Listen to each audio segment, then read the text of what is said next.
Hello, everybody. Welcome to GPS Live for January 13th, 2023.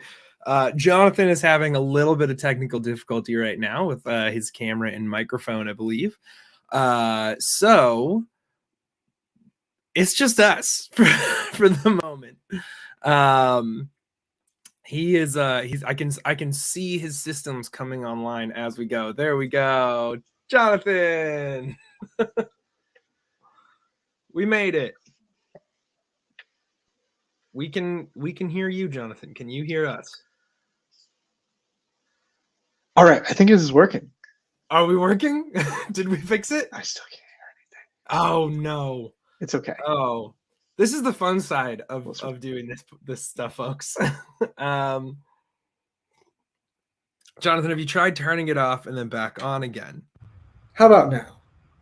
I don't know. How about now? Can you hear us now? Try turning your volume up. Technology's not working for me today. Okay. Well, can you hear us without the headphones? No? This is great radio, folks. Oh, he's removed himself from the stream. Where is he going? Well, welcome everyone to GPS Live. While Jonathan tries to get that sorted out, I still can't hear you. This is the best live show possible. Yeah, this is the best experience that we can have. I'm going to give you a chance to get started, and I'm going to figure out my technology. He doesn't realize that we've already started, everybody. This is a weekly live show where Jonathan, when his technology is working, and I discuss news from the week of cybersecurity. And so we've got some interesting stories this week. We can run through kind of a high level of those while we wait for Jonathan to come back. We are going to be talking about this week some flaws in the Chromium browser base that allow for access to sensitive files and folders on machines. We're going to talk about over 100 different models of programmable logic controllers that have been found to have vulnerable hardware that allows for some firmware takeovers. We have a story about the Inspector General for the Department of Interior, and the fact that they were able to crack a huge number of passwords for the Department of Interior because the password requirements were too lax and were not being adequately implemented. And then we also have some really great news for anyone who was a victim of the Megacortex ransomware. In that it has been decrypted. There is a decryptor that has been launched. Jonathan is still trying to get his stuff up and running. So let me message him. And while we are waiting, it's working. It's working. Thank you. There we go. Thank you to everybody listening. Thank you to you, Tristan, for your patience. I vamped. I just gave him all the stories in a quick rundown. But what we can quickly do, because I was about to do it, is I am Tristan Morris, and I am joined by Jonathan Singer. Hello. Jonathan Singer for GPS Live for the week of January 13th. And it is important for us to note that the views and opinions expressed by us do not necessarily reflect the official views and opinions of GuidePoint Security. We're just vamping. We're just talking here and figuring out what's going on. Timothy, I think he did try turning it off and back on again, and that is why I did a full kind of browser reset. Everything is working now. This is what happens when we do it live like this, and we have these opportunities to, do a little bit of IT on the side and get things fixed. So either way, look, I'm very excited to be here, and I'm very excited to join you on the show this week. Yeah, absolutely. I'm actively pinging someone related to one of these stories. So there we go.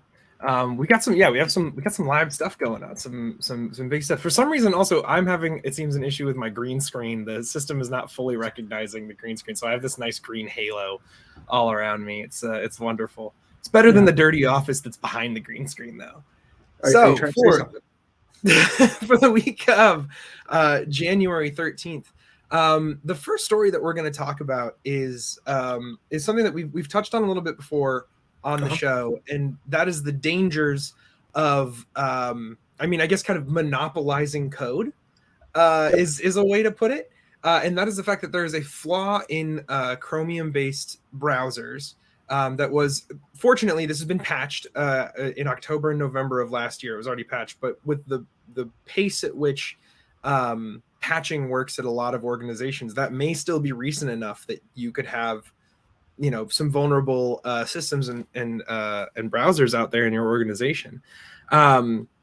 But this flaw is really interesting in that it abuses symbolic links.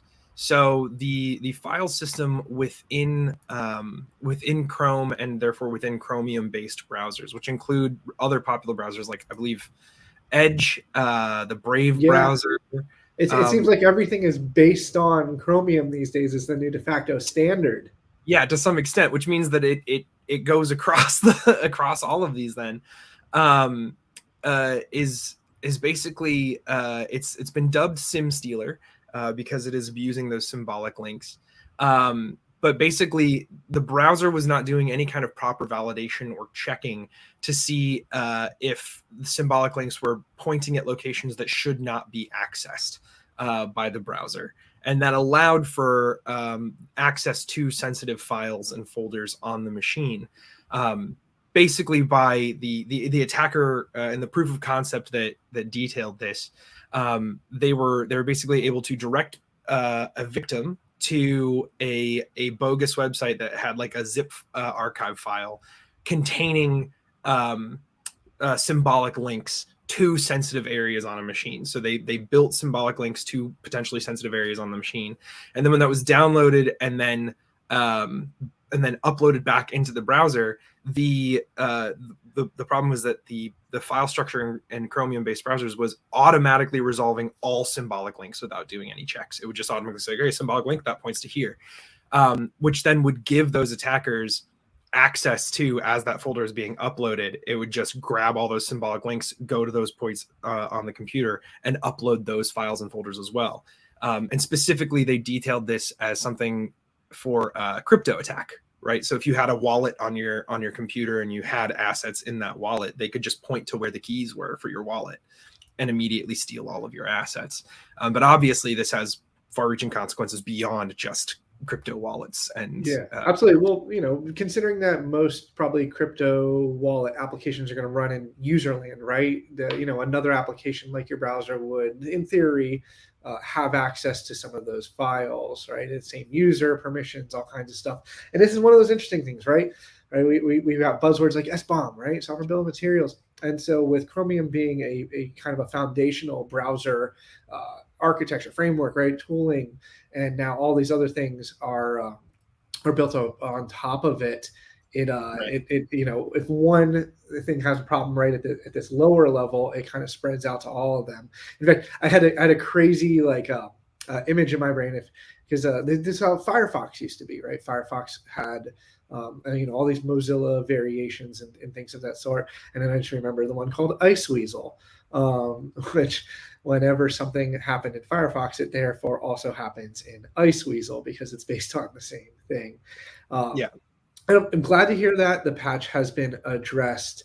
But also, like you said, you know, how often are people going to help about and updating their browsers? How often are people being pushed from a corporate perspective to have their software updated? And I know personally, I like watching that little color in the top right go from green to yellow to red of like, you have been running something vulnerable for too long. Not saying that I do let it get to red, but I'm aware of the different ways they're making it, you know, informative to encourage this kind of better behavior. I was about to say, yeah, Chrome itself does a really good job, right? Other browsers, I don't, because I'm not using every Chromium-based browser. I'm not sure how necessarily they notify. I also know that GuidePoint's corporate IT does a really great job of pushing those kinds of updates out when they're necessary and giving us notifications on our machines. What I do find really interesting or what I enjoy, like you said, watching go from green to yellow to red, is when I go to bed one night with a perfectly fine browser and I wake up the next morning with a red update notification on it. And I'm like, something really serious has happened. They just pushed out a severe update. It gives you the little red tile of shame. Yep, exactly. But it's, there was a story that I didn't include on the on our rundown. And I don't think I even really mentioned this one to you, Jonathan. I might have sent it to you on Slack, but oh, really? It's a similar story, and I figure maybe we can just mention it here. Is a group called Scattered Spider that is utilizing old Intel drivers to bypass security and access machines. So they're basically using what's called a bring your own vulnerable driver attack, where they're uploading old Intel Ethernet drivers to systems and patching that in. And that specific driver has a vulnerability that allows them to turn off security controls. So it's intentionally putting broken things in place to be taken advantage of. Exactly. And, to that extent, like, you already need to have some way of accessing that system and doing that. But, yeah, just along the same lines as this Chromium one, right? I'll tell you what, though. This really gives us a great segue to our next one, talking about systems that you don't really have access to. Systems that you don't really have access to. Yeah, exactly. Yeah. So this next story coming to us is focusing on a particular manufacturer's programmable logic controllers, right? PLCs, or as some in the industry call them, SCADA and ICS and all those other fun things. But this one's really troubling because it's not just a software flaw that you can just throw a patch at. This is a hardware flaw that allows, we're not going to call it necessarily unsigned firmware, but it allows an attacker to take and generate their own custom firmware that may be prepackaged with something malicious and get it put onto the system past some of the security checks, right? Yeah, it's that's the story that I was pinging someone about as we started the broadcast here. I was talking to Pascal Ackerman, who is our resident ICS expert. Yes, good dude. Literally has written a book on industrial control system security, and is the head of our recent ICS security services product, or programs that we offer. And he recently uncovered a flaw in the human machine interface that a lot of ICS systems use, that would allow someone to intercept the packets from the actual PLCs and from the systems that are doing the monitoring within an industrial context, intercept those packets, change the values, and that way the final result, the person who's monitoring on the other end sees a system going haywire and they hit the emergency shutdown button or something like that, right? So I found the story and I thought, wow, this is really interesting. I pinged him. So what this is over 100 different models of programmable logic controllers have a hardware flaw that if you have physical access to the system itself, you can basically get it to unpack a firmware package for you. You can modify it, and then you can essentially trick it into running that modified firmware, which gives you all kinds of control and access, obviously, on that machine. And because this is a hardware-based flaw, it's not something that can be patched out because it's dealing with root level stuff at the firmware level, right? This is as the system is booting up. We got ring zero. Yeah, we got ring zero. So I pinged him to see if he had any thoughts on it. And I'll read it verbatim here, as closely to verbatim as I can.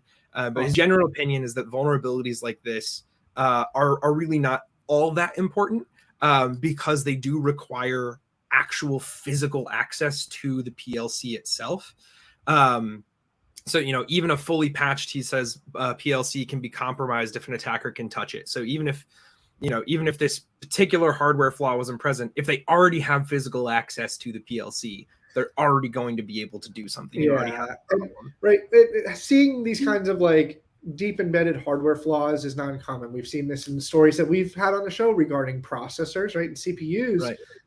Having inherent hardware flaws that have led to what we call a meltdown, right? And and things of that nature. I've seen this kinds of stuff in an IoT thermostats where some of the early on devices that hit the market, I've had friends do research in custom firmware and hardware attacks where they can plug in a USB port into the back. You pop it off the wall, plug in the USB, upload a new firmware, put it back on the wall, and now that device is a sleeper cell within the internal network that has the ability to call out and get remote access, right? And so, yes, this is totally a thing. And it's not to say that having some kind of secure boot or key-based, system is flawed. Like it's a great methodology, to continue to have secure firmware and secure systems. This is just one that has, ultimately been discovered to have a flaw. And as Pascal, pointed out, when he and I were working together, as I was working with him and the other company that the flaw that he discovered was involved with, right? One of the things that he kept on pointing out to me is that ICS in general was never built with this kind of security forward mindset because it was never meant to connect to a network. It was never right. And as we've done that, as we've changed our operational technology over to ICS and started connecting to the actual network itself, that's what's leading to a lot of these issues and these and security flaws that we're seeing.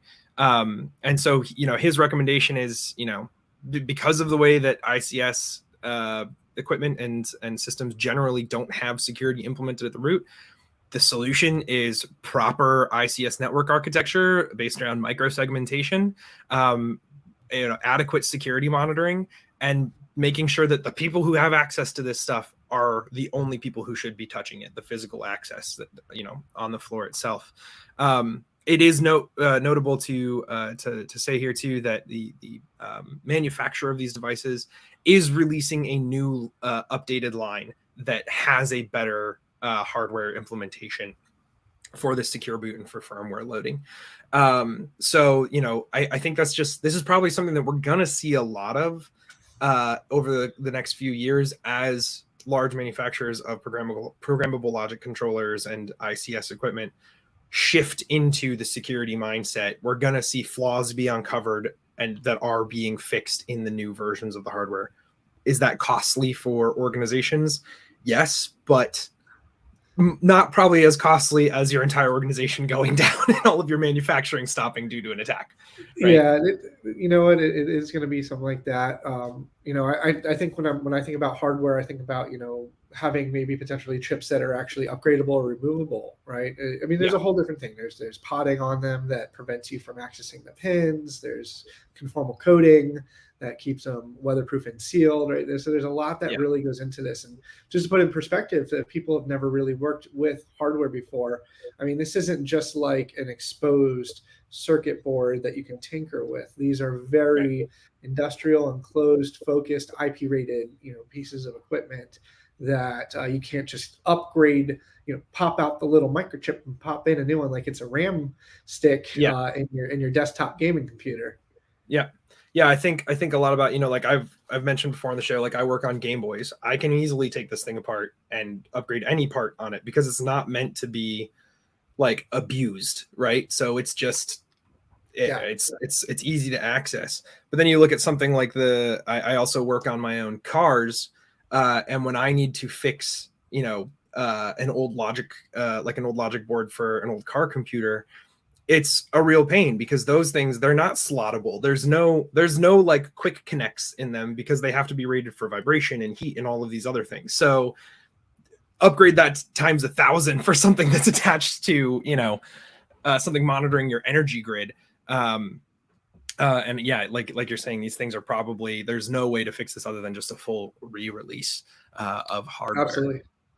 So I actually had a segment in mind. Okay.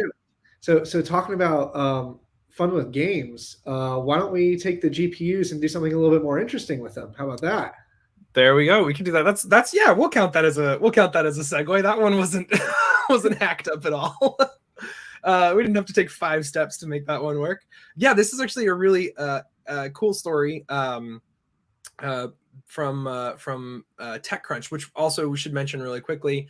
The Chromium-based browser flaw story was from the Hacker News. And the programmable logic controller story was also from the Hacker News. Both of those I found through the Hacker News. This one comes to us from TechCrunch, and this one is actually the Inspector General for the Department of the Interior was able to crack a massive number of Department of Interior passwords using some pretty simple hashing techniques. They were able to decrypt, what was the actual number here? 14,000. Yeah, 14,000 employee passwords in 90 minutes. Is it's insane. Shorter than a movie. Yeah, yeah, right, exactly. Yeah, I'm pretty sure the runtime of Toy Story is longer. And actually, they probably used a computer equivalent to the processing power of the systems that made the first Toy Story movie. Yeah. But it's a really interesting story. They went to look into the Department of Interior's security and their use of passwords, and the department's password policy allowed for really easily guessable passwords like password 1234. There were not enough constraints on what employees could use as a password. So they were given a record of all of the password hashes from the Department of Interior. Then they waited 90 days for all of those passwords to cycle out so that they weren't using active passwords anymore. And then they built a rig to just password hash crack. It's a pretty cool rig. They describe it in the article. The spokesperson for the Inspector General's office told them that they built two machines with 8 GPUs each, so 16 total GPUs. And then they used a management console to connect those two, and they were able to spin up containers and give those containers access to 2, 4, or 8 GPUs, and then task them with cracking cracking these password hashes. And they were using GPUs that are a few generations behind what's currently available on the market. So if we think about that right now, what's out there right now is the 40 series. Yeah, we're on the 4090 is the big beast on the NVIDIA side of the house. Right, and so that's pretty recent. So we're looking probably at the 20 series of GPUs, which is pretty easy to get your hands on these days, you know. Oh yeah, it's a couple $100. Yeah. So they were able to grab those 2 or 3 generation behind GPUs. And they were able to do, I think, 240 gigahashes against 12 character masks, which is that's fast. that's a fast system. And they built their own dictionary. They basically just ran a dictionary password hash attack against this. They built a dictionary out of common words, government phrases, pop culture phrases. And in 90 minutes, we're able to crack 14,000 passwords. And it goes to say, right, there's one of the key details, and you made sure to mention it, right? They had access to the hash database, or the right. database of password hashes. I'm sorry. Now, not to say that isn't oftentimes a target for most cyber criminals these days too, right? When they're compromising websites and applications, they want to try to dump the database of credentials so that they can take that back to something like this kind of hashing rig or cloud cracking service. But it just goes to show, right? I too had dual purpose my gaming rig for password cracking because it's got 2 30 series GPUs in it. And it's incredible what they're capable of. Now, to go with this, there's also a little bit of an implication of, were they using a strong or a well tenured hashing algorithm, or is it something a little bit more legacy, right? Remember on our show a couple of weeks ago, we featured the sunsetting of SHA-1. Right. And prior to that, many years ago was the sunsetting of MD5 and of the like. And so, there's a big, push to make sure that software isn't just one, hashing credentials, right? There's nothing worse than a plain text database, but 2, using something that is significantly more challenging, especially against modern day hardware. Iterations, salting, there's a lot of lessons that, whether they were necessarily covered or disclosed in this particular article, can still be applied to modern applications of today. So if you're developing, if you're using tools that are not doing a great job storing their passwords securely, then this is the kind of thing that you may see in your future. Yeah, and it's also important that like you mentioned, while an attacker may not typically have just carte blanche access to a massive list of hashes at an organization, I think that the key takeaway here is that those 14,000 passwords that they were able to crack in that first 90 minutes account for, I think, 16%. It was a sizable portion. Like it's enough to really utilize of all department accounts. Yeah, some business email compromise level attacks within a company. And well, the thing is, a lot of those actually were for accounts that had higher privilege access to systems. And what's important there is it's really looking at your password requirements in general, because it's not so much about like, does an attacker have access to all of the hashes for your organization and therefore can they crack them? It's about the fact that, like, if 16% of your organization is using commonly cracked passwords, they don't need access to the hash list. They can just start trying commonly cracked passwords against your organization and have a 16% success rate. And that might be noisy. What is it? It's XKCD once said, correct horse battery stable. Correct horse battery stable. Yeah, that's basically it's entropy. And then it's the other thing that I do is for mine is if you're gonna make a password out of common dictionary words so that you can remember it, misspell the words in a way that only you would really think of, or that's common to you. If you absolutely must use a dictionary attack. And we're coming up on the end of the hour here, though, so I want to quickly touch on this last one because it is really good news. So this last story, the European Union's No More Ransom initiative, some various Zurich-based law enforcement agencies, and Bitdefender are all behind this story, and it's good news.